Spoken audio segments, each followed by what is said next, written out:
Now, Heather on the 22nd, 23rd-ish, maybe even the 24th, baked how many pies? Not many, about 24. Oh, not many, 24 pies. And then I think you cut them up and didn't you send them to us all sort of prepackaged? And it's just an extraordinary other side of perhaps an unknown part of her work in the community in terms of quietly doing that in the background. Just a public thank you to you, Heather, for that. So without further ado, you don't need any other tech than the microphone, you told me, thanks be to God. And Bob, are we online? We are online. Welcome to everyone online. If you heard me in the middle of this is Heather Hayes, the Executive Director of the Orangeville Foodbank, and this is our Lunch and Learn. Heather, welcome. Awesome. So thanks so much for having me today. I have the privilege of being the Executive Director of the Orangeville Foodbank. And I took on the job in 2015 after a stint at Dufferin Child and Family Services, and I had the great pleasure of taking over at DCAFs from Richard, and which was fantastic. So I spent several years there before I moved on to the food bank. And I see several of our volunteers here in the audience as well. I see Kathy Wilson, and I see Donald, as well as Margaret, who helped us at the food bank. So thanks so much for everything that you guys do for us as well. We really appreciate that. So, the food bank. So I think everybody knows that the food bank was started this year, 30 years ago.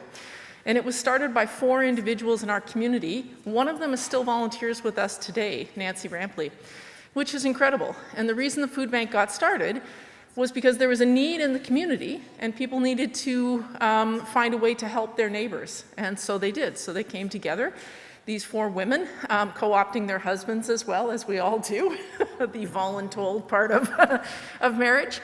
And they started a food bank, and the food bank has slowly grown. It spent a lot of its time on Mill Street. It moved over to Centennial to 2 different locations. And then in April of 2020, shortly after the pandemic was called, we thought, hey, let's buy a building. Why wouldn't we do that in the middle of a pandemic? So we bought a building at 3 Commerce Road, and that's directly behind Georgian College. So we own what used to be the old Beds to Go building. And we moved there because we had run out of space, frankly, at 25 Centennial. We had 3,600 square feet there, and now we have 7,200 square feet. So at the height of the pandemic, in March of 2020, we were serving 900 people a month. That's a tremendous amount of people. And we typically move about 40,000 pounds of food out of the food bank every month. So we serve between 30 and 35,000 to clients a month. And then we also serve about between 5 and 10,000, depending on the month, to other community agencies in our area. So we support 15 different agencies. We support St. Mark's. We support Family Transition Place, Community Living Dufferin, the Lighthouse, which is the soup kitchen downtown. We support several smaller food banks in our area and other community services because we want to make sure, like at St. Mark's, that food gets away from us, right? Food needs to go into the community, and we don't want to be the only place that holds that. Sometimes in food banking, there is an idea that we have to hold on to the food, right? We're not going to have enough food, and then next month, maybe we don't have enough. We tend to take the opposite approach at our food bank, which is if we have it, we're giving it away. We should never hold food. We should never, be controlling of what it is. So we work really hard to make that happen. So some of the other things that we do that you may not know about the food bank, so we provide homeless kits to individuals who would need access to food that they can eat quickly and readily. So if you're homeless, you can't make anything, right? So everything we give you has to have a pop top. It has to, the laundry detergent, if you want to get clean clothes or wash your sleeping bags and that kind of thing, we would never give you a bottle of laundry detergent because it's heavy and it's going to spill and you only have a backpack. That doesn't work. So we give you flat laundry sheets, you know, the new ones that are out. So we give those. They're lightweight and they're easy. We make sure that you have heavily dense protein-rich foods in that package as well. And then we also want to give you hygiene items as well in that little package. So we provide those. We've provided them, I think, here. We provide them to the Dufferin Area Family Health Team. We also provide food in bulk to the Dufferin Area Family Health Team so that if people come through and they're hungry, they don't have to ask any questions. They can just take it and leave, right? So we do that. We sponsor Food and Friends. So the nutrition programs that used to happen in the schools, so that was the breakfast programs and the lunch programs, when COVID hit, they couldn't have food in the schools and the kids were sent home. So what we did was we partnered with that organization, the Children's Foundation of Guelph Wellington, and they come to our building now, and twice a month they pack all of that food and it's delivered out to all of those homes throughout the county. We also partner with Headwaters Community in Action for the food parcels that go out through the school. They come to our building and pack those once a month as well. So really, when it comes to food, we want to make sure that we are touching as many places as we possibly can so that food access is available to everybody, right? It shouldn't be that if you can come to the Orangeville Food Bank, you get more. That should not be how it is in the community, right? Within our county, it should be that you walk and you breathe, so you are entitled to the same food as everybody else. But we're not quite there yet. It's still very much where you live dictates what kind of food you have access to. And that's a problem for us. We're really working, we're just finishing up our new strategic plan, which I know, do you want to talk strategic plans? I know you do. I can see it in your eyes. You're thinking, wow, don't I love strategic planning? It's about the same look I get in my eyes occasionally. We're working on our new strategic plan, which will take us from now until the next 3 years. And in that, we want to make sure that we work even harder to break down the barriers for people to access food. An idea, wouldn't it be fantastic if we had a perhaps downtown, a vending machine where you could put a quarter in and get a fresh salad or a fresh sandwich or a smoothie. Wouldn't be that healthy, nutritious food getting out there. When it comes to the kinds of food that we distribute at the food bank, years ago, perhaps when you thought about food banks, you thought about non-perishable foods, right? You thought about Kraft Dinner, you thought about cans of chickpeas and lentils, you thought about peanut butter. Things have changed a lot, and so more than half of what we distribute right now is fresh and perishable. So that means we carry, on an average, between 10 and 15 different kinds of fresh fruits and vegetables every day that we open at the food bank. We carry milk and eggs, and we guarantee those. We guarantee proteins, meats that you can access, as well as hygiene items. Because it's food hits here, hygiene falls below that. Cleaning supplies and pet foods tend to fall below that. We try and keep all of those things in the food bank because we're not just meeting your physical hunger needs. We have to meet a few other things in order for you to have a successful life, right? If you are a single person and you own a pet, why shouldn't we make sure that you have access to feed that pet and you don't have to use your own food to feed that pet? Or if you're recently have a job loss, you've got a couple of kids, how are you telling your kids that Mr. Fluffy has to go, right? You're not telling them that Mr. Fluffy's leaving the house, right? You're gonna find ways to make sure that you can take care of those. So the other things that we really focus on at the food bank these days are what kinds of food do you need? I've talked about the homeless kids, making sure that the food we give them is accessible. But what kinds of food, when you come to the food bank, do you need? If you are an older person, and we deliver food to seniors throughout the county through our seniors program, it's kind of like a farmer's market. Once a month, we go to their buildings and we give out prepared meals as well as milk and eggs and fresh fruits and vegetables. But when I'm doing that, I'm not sending out things that require a lot of preparation. Because perhaps if you're older, and I think about my dad, he didn't have the capacity anymore to start a meal from scratch, nor did he have the want to start a meal from scratch. He wanted something that was already prepared that he could put in the microwave and eat it quickly. I'm going to hit something else here. So we work on that. If you come from a different country, because I like craft dinner, which I don't, but anyways, but because I like that, does not necessarily mean that is the food that you are used to growing up with, right? So what kinds of foods do we need to have in the food bank to make sure that you have access to the healthy and nutritious foods that work for your family?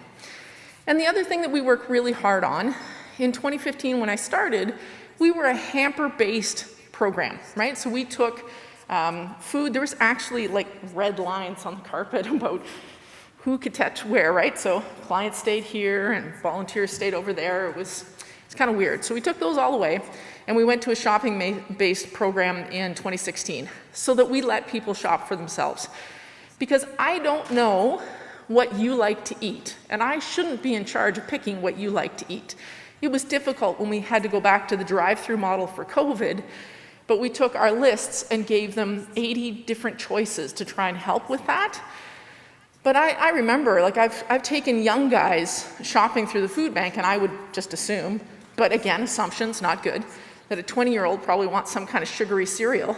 More often than not, they break that down and say, no, I'm really looking for the healthy granola kinds of things with low sugar and that sort of thing, and they're reading ingredients because they're worried about that kind of thing. Or maybe we have several people accessing the food bank that have medical needs. Their medical condition requires a high-protein diet, or it requires low sugar, or it requires low salt. So it's really important that people have access to the food that works for them versus what works for us.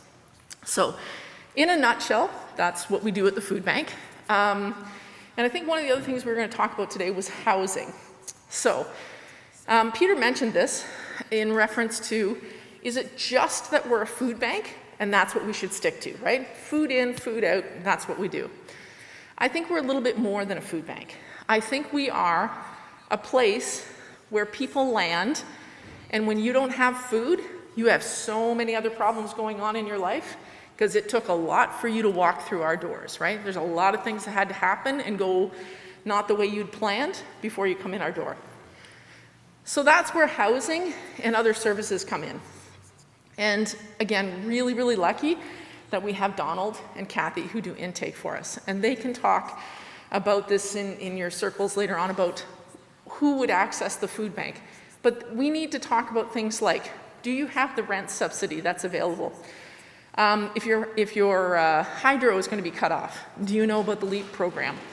Do you know, have you done your taxes so you can get your GIS credit, or that you can get your child tax credit?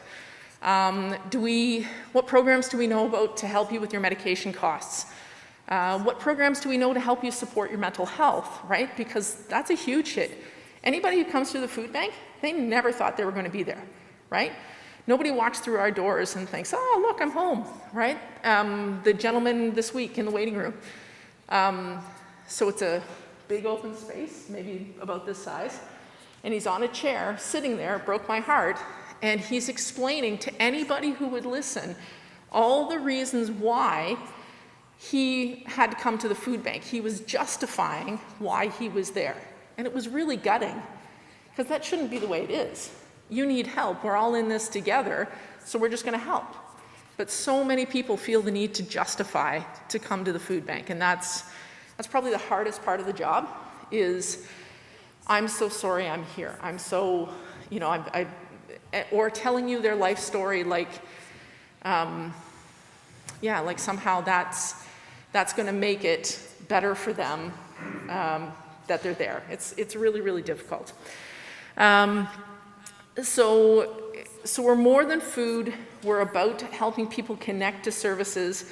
But the other piece of that is advocating. So you're here today because this means something to you. You know that people who access the food bank don't have a lot of funds.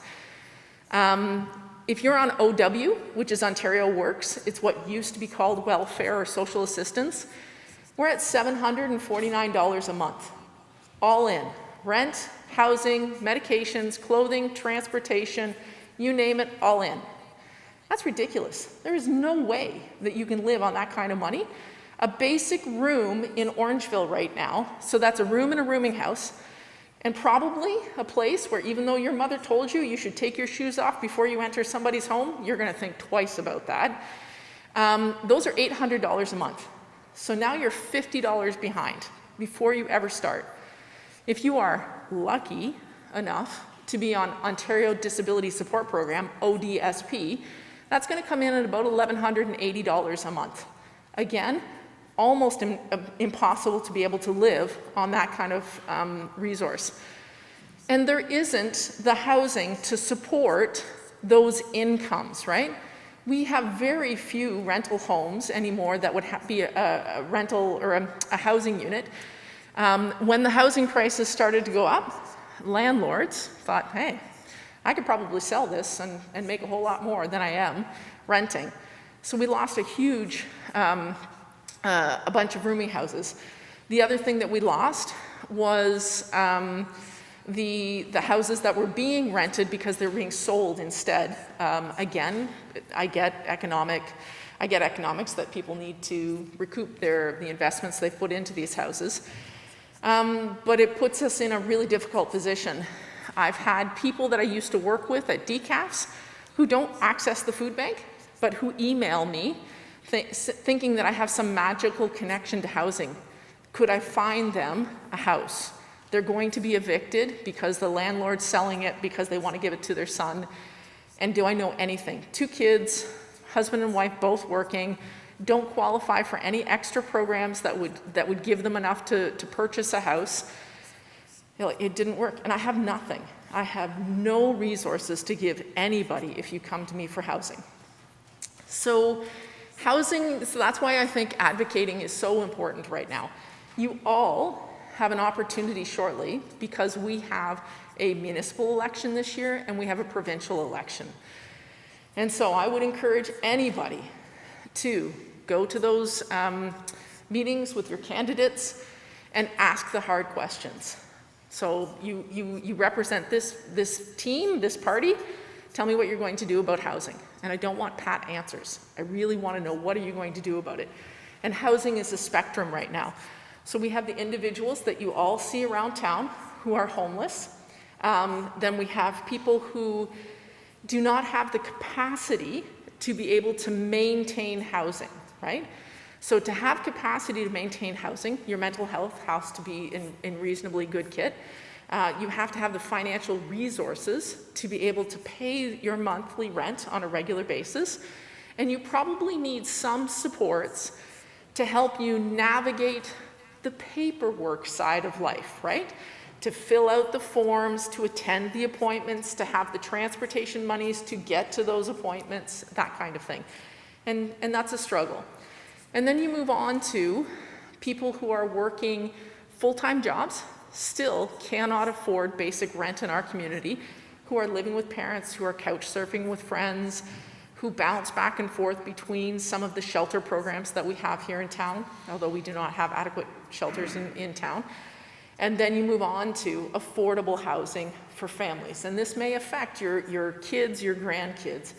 I'm 54, I have a 27-year-old son and a 24-year-old son. Shorten that clip up a little bit so it's when you record that, so I don't think that I missed their birthdays. My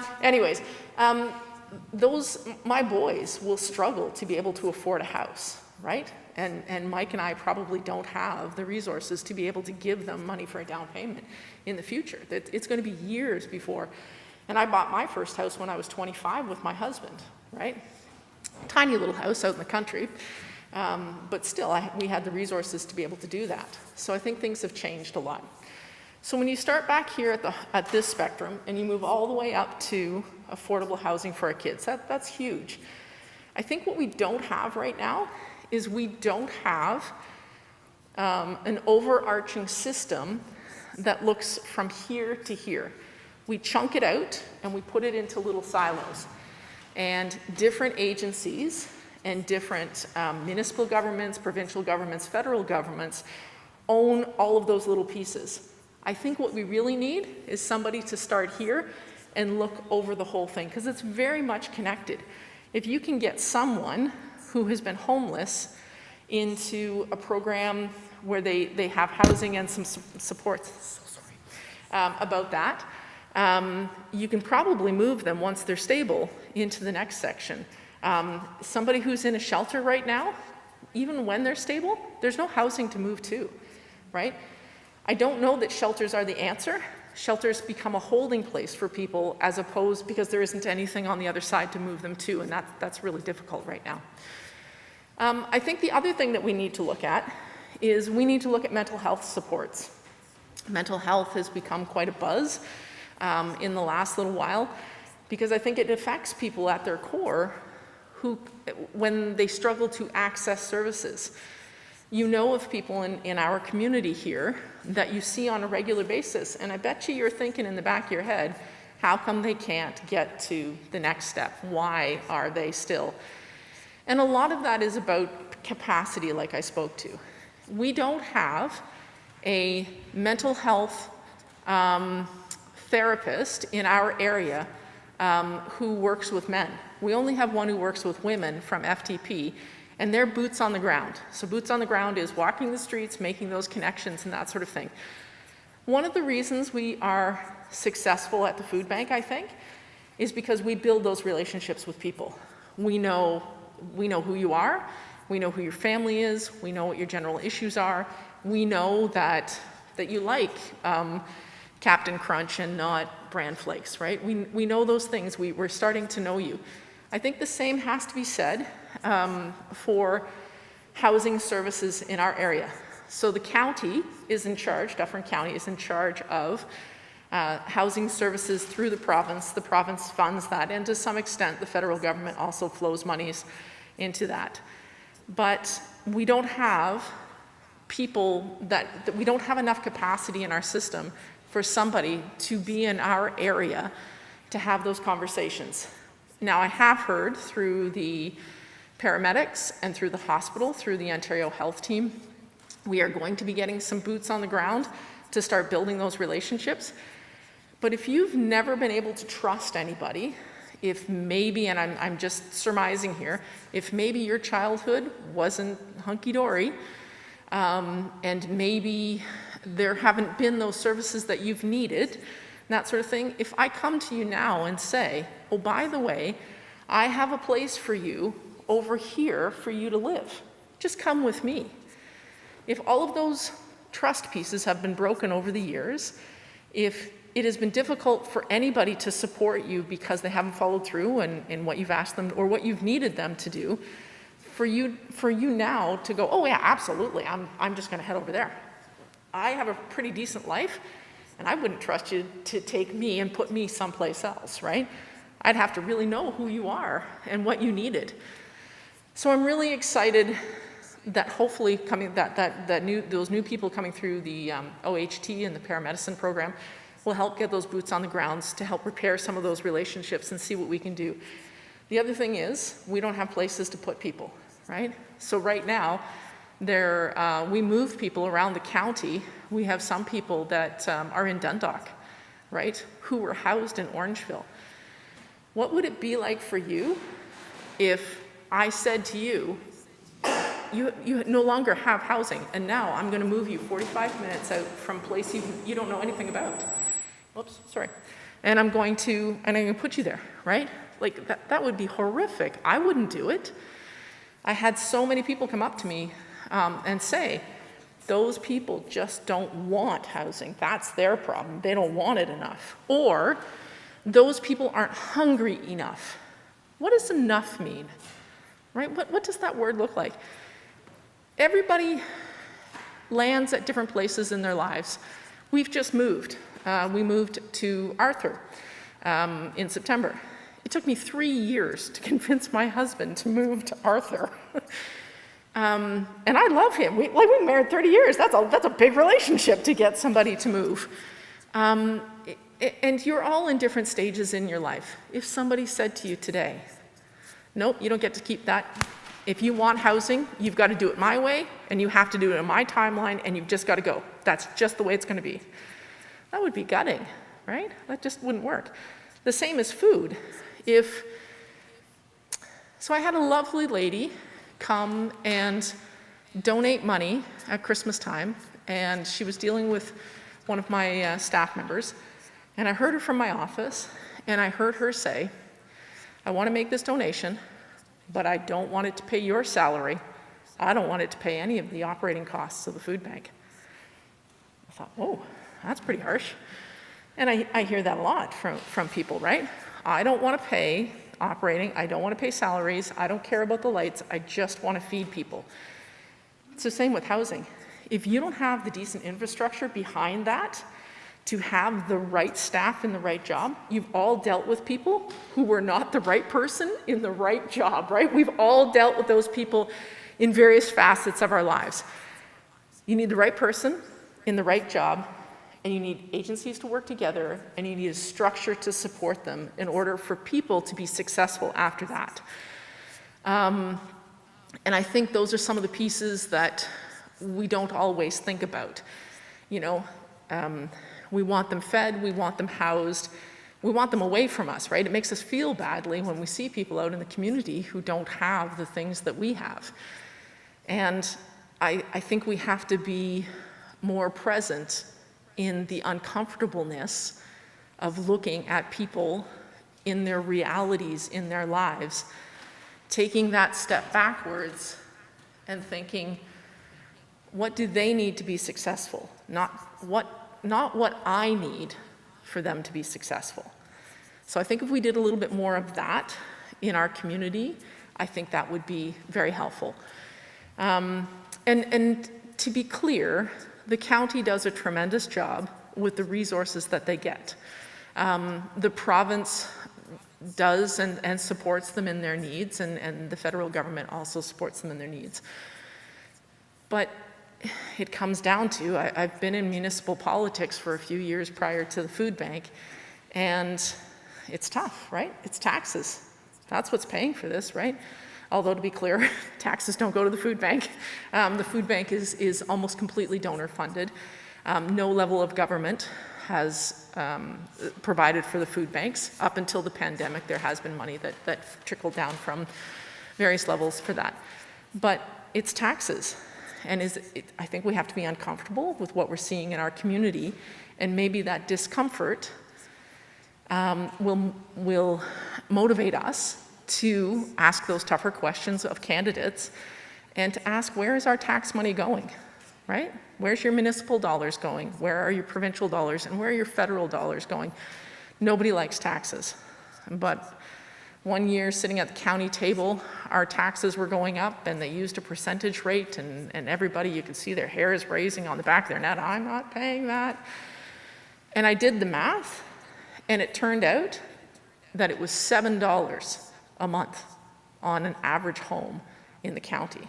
So could you afford $7 to make sure somebody was housed? Could you afford $10 a month? Maybe you couldn't, and that's okay too. People have limited resources. But I think it's a bigger conversation about being uncomfortable, how we're spending our resources to support those in need. And once individuals are fed and housed properly and clothed, once they have their basic needs met, it's incredible what happens, right? So I have lots of people come back to the food bank after they have needed our services and found the things that they needed to support a life, and make donations to the food bank, or come back and volunteer at the food bank, or volunteer even in the midst of their chaos. It is very good for the soul to hear that and to see that firsthand. So that's my little spiel on housing. So I think what I'm going to do is I'm going to open it up for questions, because I could go on for hours. So, all right, so, okay. Yeah? Yes, sir. Good morning. Good morning, sir. Thank you for coming for your talk. My question was, you mentioned you have about 800 people come each month to the Orangeville Food Bank. So we're having about 700 now. When the employment, or when the CERB came through, that really helped a lot of people, but right now we feed about 700 a month. So my question is, all the other little agencies that you support, do you have numbers of what they support? So what would be the overall number? That, I don't actually have that. They do report to us. The challenge is probably some of the people who use us go to St. Mark's, go to the Salvation Army, go to Community Living Dufferin, because what I can give you, so it was about 3 to 4 days of food a month is what I used to be able to give you. We're just going to do a study in the next couple of months to look at it again, but we're guessing now we're probably up to about 7 days. But what do you do for those other 3 months? You go to St. Mark's. You have to move around. Being poor takes a tremendous amount of time and effort. I think from my point of view, the overall number, the larger the number, the more you can go and say, hey, Yeah. I'm just not taking care of 700, I'm taking care of the other agencies is another set. Right. So there's, the Yep. bigger the number, it seems to draw more attention. Absolutely, sir. That, from my point, that would be a good thing to know. Okay, so absolutely. So we'll work on getting those numbers and putting them out into the community. Absolutely. I should be here every Sunday, so if you Oh, absolutely. I would add, and our folks who helped on our food cover here, Chuck and for Heather and everyone, help me. Our biggest number was about 65 visits in a month. So we're doing, about 65 visits in a month at our top. Right now, 40 to 60 would be an average that we would have at St. Mark's per month. And it has gone up significantly during the pandemic, and in fact, to your point, in November, December, January, as the various support programs ended, it's increased. Right. So just to let you know about that. Yeah. Can I ask one more question? Yes, sir. Sorry, I'm a member of the Legion. Yes, we know each other. Yeah. Yes. So, sorry. No, it's okay. The reason I ask is we key on veterans and their families, Yes. and when we're given authority, the community Right. has to take something really atrocious, fires, earthquakes. I don't know how to identify people. We have a lot of veterans that we know of. Right. Because they're members and all that. But there are a lot of veterans and their families we don't know. They're Right. the invisible ones. Yes. I'm wondering, you don't identify people, right?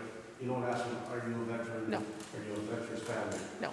Because I'm trying to plan something, and I'm Right. looking for numbers. And So it is certainly something- one of them. Yeah, it's certainly something we could ask at the food bank. Yeah, We try. We don't ask names, Nope. confidentiality and all that. Right. If you came in and said, we know we have 20 or 30 veterans that come in Right. a month, it might help me to do what I'm going to try and do. Sure.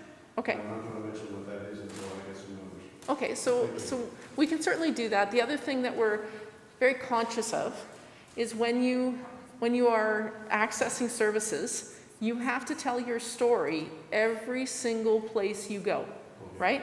So if you go to the doctor's office, you got to tell your story there. You've got to tell your story to us if you want food. You've got to tell your story to the housing department if you want housing.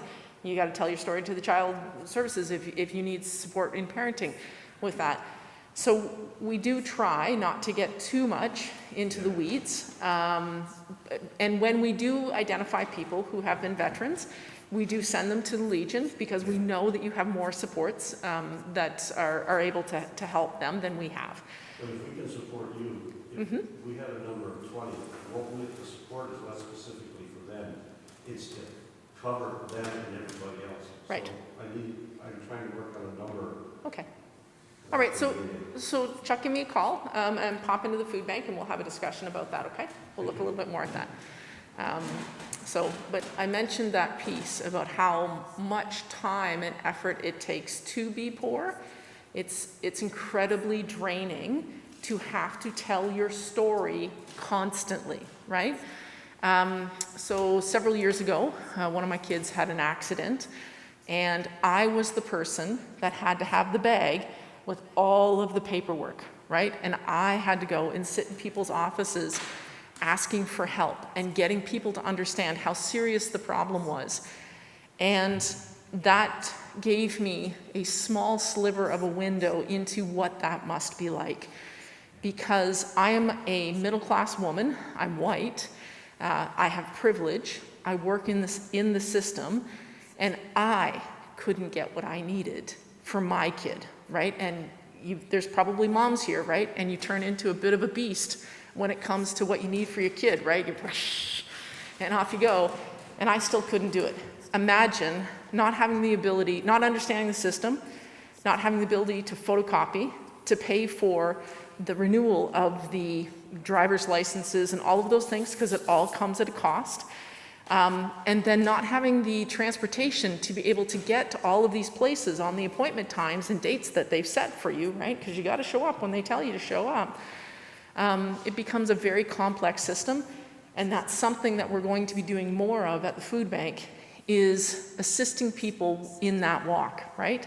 Because often you just need somebody, you need another brain to help you hold that information, to do the photocopying pieces, and to help you make those phone calls, because it is incredibly draining. So, any other questions? Yes, ma'am. Is there an overall organization of food banks, like a regional one, like Yep. a provincial one? Like, are you Yeah. in contact with food banks in other cities to get I the am. support to put all this stuff together? Right, so the Orangeville Food Bank, is a member of Feed Ontario. It used to be the Ontario Association of Food Banks, but they changed their name to Feed Ontario. Feed Ontario is a member of Food Banks Canada. So we're the recognized food bank in our area, and so funding flows down from those agencies to us. Again, not a lot. I am able to apply for grants, and it is the sharing of information, right? It is how are we handling safe food handling guidelines? How are we managing to break down materials at the food bank safely? Does anybody else have a policy for how you're moving refrigerated food around, that sort of thing? So yes, we do connect with them. And in non-COVID years, there are conferences that we're able to go to, because I think all of you can imagine that talking to other people who do the same kinds of things that we do is very empowering and gives us other ideas. And there is no set standard for food banks. So just because I do it this way does not mean that the next food bank down the road, also a member of Feed Ontario, has to do it like I do.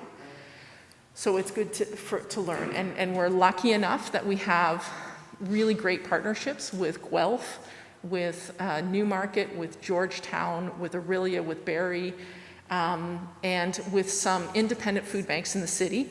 Siva is one of them, as well as Sadeham. And that's how we share all of the food back and forth. So if I have too much, I had too many diapers a while ago, newborn diapers. There was no babies coming through the food bank for a little while. So we were able to distribute those out. But when I need something next time, I will call them and we'll share it, right? So it's all about sharing resources. So not working in silos. Anybody else? Oh, yes, sir. We give them food bank. Yes, sir. But ask us what you require, like a weekly bulletin in the banner or something. Yeah. We require this week, we'll flyer. Absolutely. So we know what to buy. Absolutely. Given the last, Right. you got a 7-day window there. Absolutely. But it would certainly help. So we could start sending something out to the local churches. I would not be able to afford to advertise in the Banner and the Citizen. It's a very costly thing to be able to do that. But I could certainly send something to churches on a regular basis. The other option is, if you really want to support the food bank, is to, and food is a great way to do that, but also a small donation of even $10 a month on a regular basis. That's the funds I can count on, because I have to go out and buy milk every month. I buy milk, eggs, 10 to 12 different kinds of produce, except for summer months when that stuff flows in. And I do have to keep my lights on, right? And I'm being paid to do this. I love my job. I think it's a huge privilege to be able to do what I do. But you know, at the end of the day, I also have to be paid and that sort of thing. So there are a couple of ways. So I'll send that through to the churches. We've got a grand new office administrator named Daniela, and she can send that through to let you guys know what that looks like. We would prefer cash rather than food. Thank you for saying that, yes. You're very kind. You're very kind. I would, because I have more buying power. So I have things like Fiddlefoot Farms, right, out of Mulmer. I can do a bulk purchase. I can talk to them now. They can put the crop that I need into the ground. And I can get that at a bulk rate in the fall. Peace Valley Ranch, Carl and Natalie, those guys, they were giving us ground beef at, I think, $3 a pound. You can't buy ground beef in the store at $3 a pound right now. But I need that at the food bank. So that's what I can do with that money. I can take a standard purchase we need and I can elevate that. And we purchase locally as well, but it really does help us with what we're doing at the food bank. So we would give $500 a year to the food bank. Absolutely, We sir. get a tax receipt, and I would give back the money I would get from the taxes. Yes, sir. So it's a win-win situation. 100%, absolutely. And if you know any farmers that are in the area, we can give a 25% tax credit to farmers through Feed Ontario. And that means if you give me $1,000, you get $250 back in cash on your taxes. Okay, so it's a win-win for us here at the food bank. Because when we get food, we just sort of, Sunny's coming out, let's see what we got in the pantry, so. 100%. Right. But when I have money, Yes. I'm able to buy Boost for the people that I know that have medical conditions that really need that right now.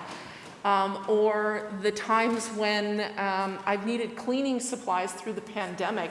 Food is really important, and we've got lots of non-perishables. But how important would it have been to clean your surfaces in your home to keep your kids healthy because you're immune compromised? It's all those things that go together to support somebody accessing the food bank.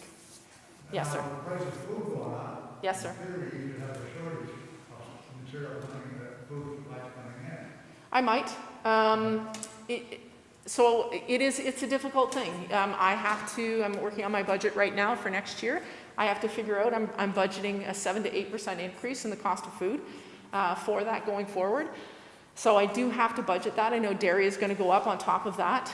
And I never want to get to a place where I would have to take something back. So if you're counting on me to give your kid 4 liters of milk a month, which isn't a lot, but it's still something you can count on, I always need to make sure I can cover that bill, because I never want to have to say to somebody, I'm sorry, right? Because we're playing with food. I'm not playing with frivolous things. If I take that back from you, that's a direct punch to the gut, right? I'm not playing with fancy clothes or coffees or anything else like that. I'm playing with how you're keeping your family alive. So yeah, it's important, the work we do. Yes, sir. Yes, sir. You did mention affordable housing. Yes, sir. I have to say that you were a ticket item for the society, because how do we, and you also mentioned people might be adverse to moving into different areas. Uh-huh. How do you achieve, if the government's got their act together, affordable housing to cover everybody who either wanted to move or not move? I was sitting here trying to figure out, if I was in Orangeville and didn't want to leave, how many people do we have in Orangeville? How much affordable housing does the government have to provide? Where, say in Arthur, there's lots of affordable housing, but you don't want to move. It's not only that you have to get the governments going, it's the people who have the need, you have to get them motivated as well. Right. So how would you do that? You have to make sure that they're well resourced. I moved from the top end of Dufferin County. I lived in Honeywood for close to 30 years. I moved from there to Arthur, because I had a grandbaby coming and nothing was keeping me from that little darling. Daisy, cutest kid on the face of the planet, beats all your grandkids, hands down. Cutest baby on the face of the planet. Anyways, but I was resourced to be able to do that. I had people that could help me pack up. I had the money to be able to paint my house and get it on the market and all the rest of that stuff.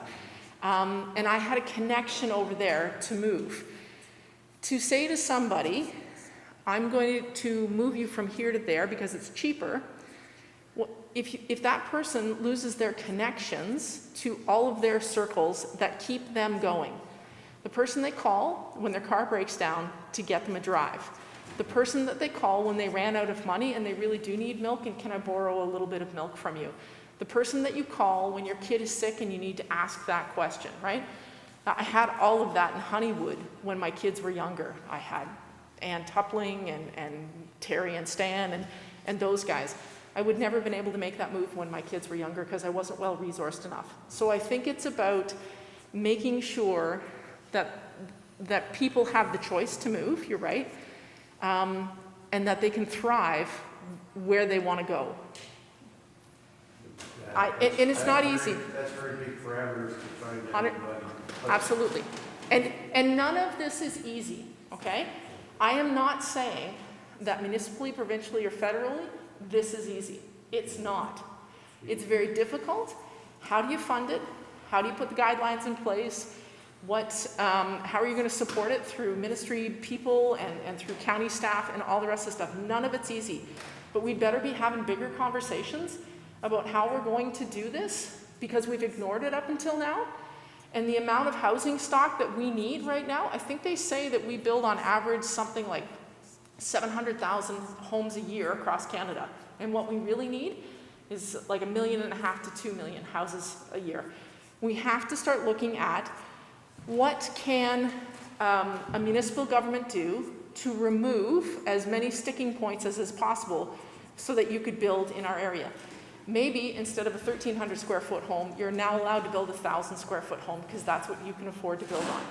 And then from a province-wide, how are we going to fund that? What programs and where's the money going to come from?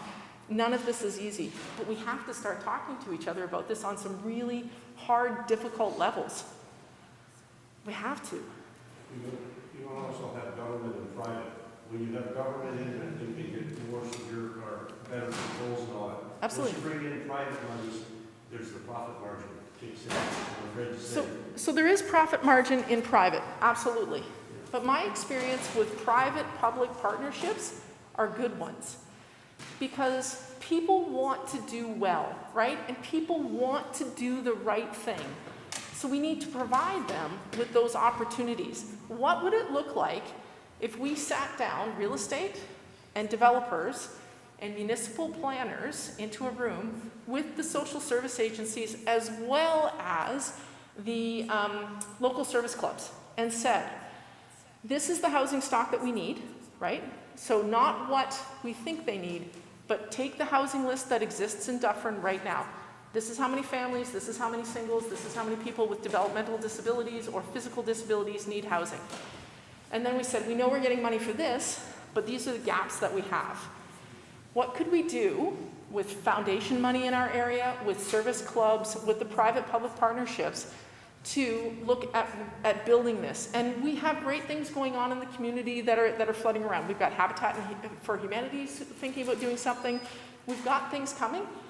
It's a long ways into the future before those things are going to happen. So how can we start taking down some of these barriers to get buildings on the ground, boots on the ground, and get these things done? I actually believe that everybody wants to do the right thing, and when you put them in a room and you start having these conversations and you start asking what's possible versus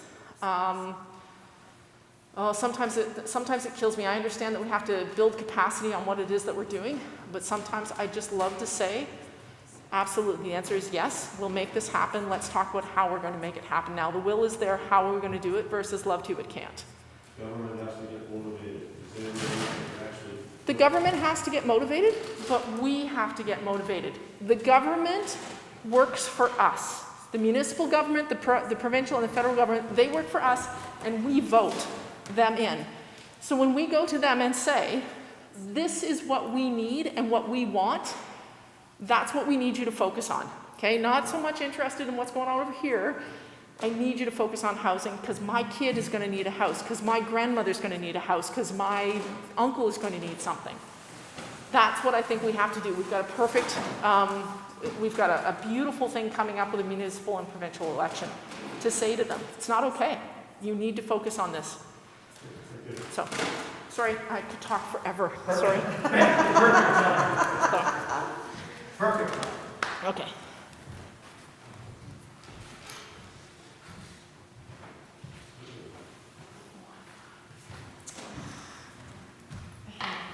I know. She just said that she hates when I do this. So, everyone, Heather, there's a phrase in the church that a 19th century bishop had that the role of the church is to comfort the afflicted and afflict the comfortable. And I have updated that term, that phrase, because I think all of us have parts of ourselves, emotionally, mentally, physically, otherwise, that are comfortable. But also we have parts of ourselves, etc., emotionally, that are afflicted. And so I think you've done that today. And I really appreciate you coming and speaking with us. The passion's there. It's obvious that you have. And to keep the lines of communication open. It'd be nice to have that one person at the, as we spoke before Christmas, at the regional level to sort of look after all the different disparate parts. And you would be the person, to my mind, but I know you would probably run away from that as fast as it was stated. Someone has to do that, obviously, and to your point, I think you're perfectly set where you are, but thank you so much again to everyone here, to those online. This will be saved and recorded on our YouTube channel. We'll get the words out to that effect, and thank you to Bob, and again, thank you very much, Heather, and God bless you and your work. Thank you.